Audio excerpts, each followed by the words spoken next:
Good morning, brothers and sisters. 안녕하십니까 형제자매 여러분. 1897년 청년 데이비드 오 맥케이는 전도용 소책자를 들고 어느 집 문 앞에 섰습니다. 스코틀랜드 스털링시에서 선교사로 봉사하던 그는 이전에도 여러 차례 가가호 방문을 한 적이 있었습니다. 하지만 그날에는 초췌한 모습의 부인이 문을 열고 나타났습니다. 차림새는 몹시 남루했으며 볼은 움푹 패고 머리카락은 온통 헝클어져 있었습니다. 그 부인은 맥케이 장로가 건넨 소책자를 받아들더니 평생 잊지 못할 말을 한마디 했습니다. 이것이 빵을 갖다 주나요? 이 만남은 젊은 선교사에게 지울 수 없는 인상을 남겼습니다.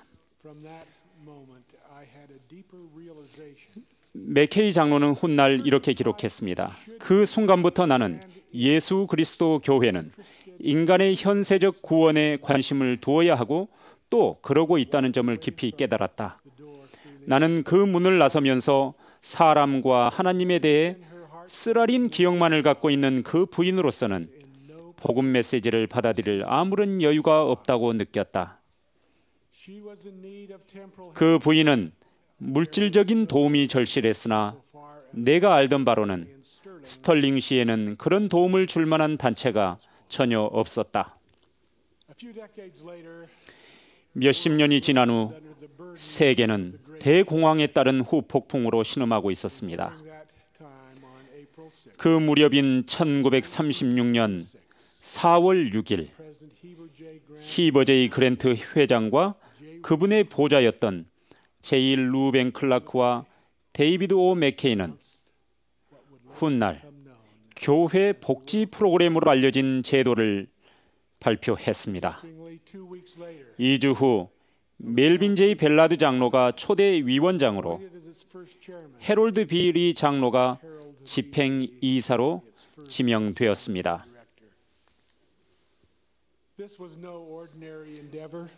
그 일에는 범상치 않은 노력이 따랐습니다. 비록 주님께서는 뛰어난 사람들을 불러 그 일을 관리하게 하셨으나 제일 루벤 클라크 회장님은 다음과 같은 점을 분명히 했습니다. 복지 프로그램은 그랜트 회장님이 성신으로부터 받은 계시에 따라 마련된 것이며 그 이후로는 그 일을 담당하는 형제들이 받은 동등한 계시에 따라 수행해 왔습니다.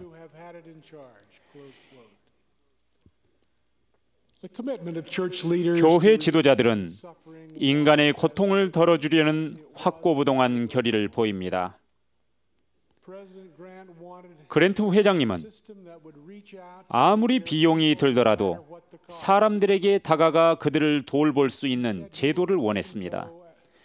그분은 이 일을 하기 위해 세미나리를 중지하고 한시적으로 선교 사업을 중단하고 심지어는 성전을 폐쇄해서라도 사람들을 굶주리게 만들지 않겠다라는 말씀까지 하셨습니다.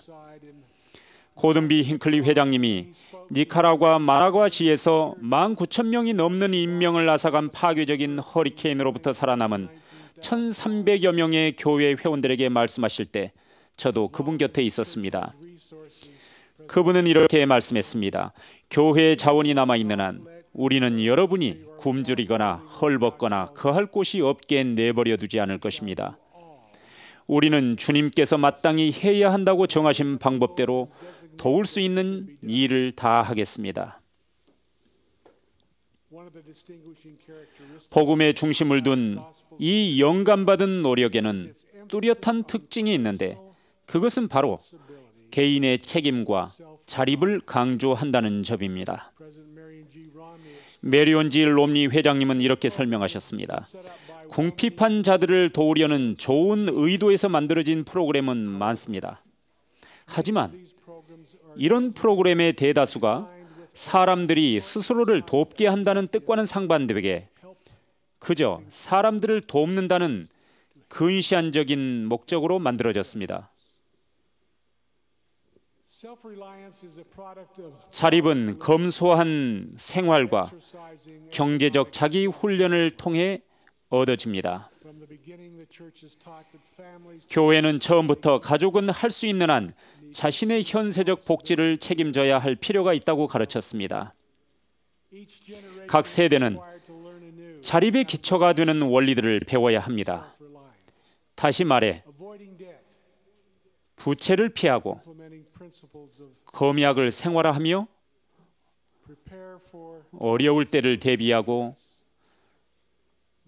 살아있는 선지자의 권고를 듣고 따르며 필요와 욕망을 구별하는 훈련을 하고 이런 원리에 따라 생활해야 합니다. 궁핍한 사람을 돕는 일을 강화시키는 목적과 약속 및 원리들은 현세를 위한 것만은 결코 아닙니다.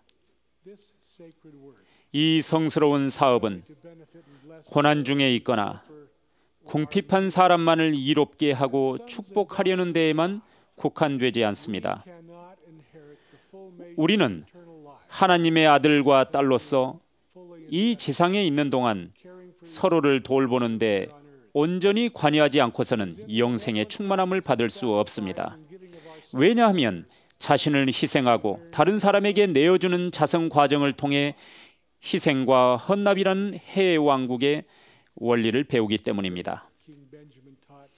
위대한 베냐민 왕은 우리가 재물을 가난한 자에게 나누어 주고 구제 활동에 참여하는 이유 중 하나는 매일 죄의 사유함을 유지하고 하나님 앞에서 죄 없이 생활하기 위함이라고 가르쳤습니다.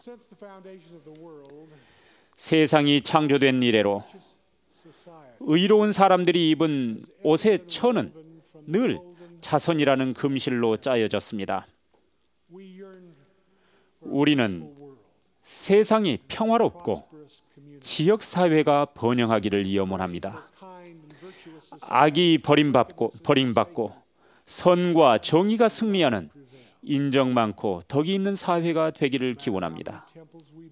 우리가 얼마나 많은 성전을 짓고 회원 수가 얼마나 많이 증가하며 세상 사람들 눈에 얼마나 긍정적으로 비치든 간에 약한 자를 도우라, 처진 손을 일으켜 세우며 연약한 무릎을 강건하게 하라라는 이 큰 계명을 소홀히 하거나 또는 고통으로 신음하는 사람들을 무시한다면 우리는 정죄받고 주님을 기쁘게 해드리지 못할 것이며 가슴 속에 품은 환희에 찬 소망은 뜬구름을 잡는 일이 되고 말 것입니다.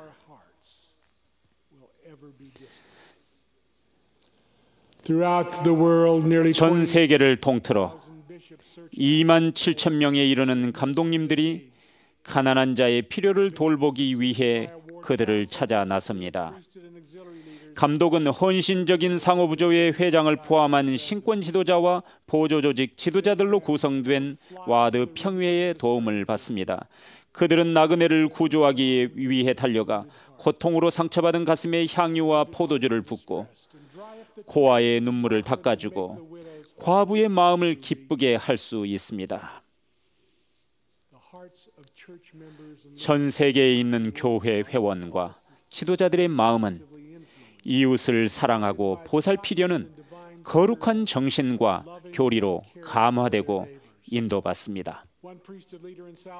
남미에 있는 한 신권 지도자는 자신의 작은 스테이크에 소속된 회원들의 굶주림과 궁핍으로 무거운 짐을 지고 있었습니다.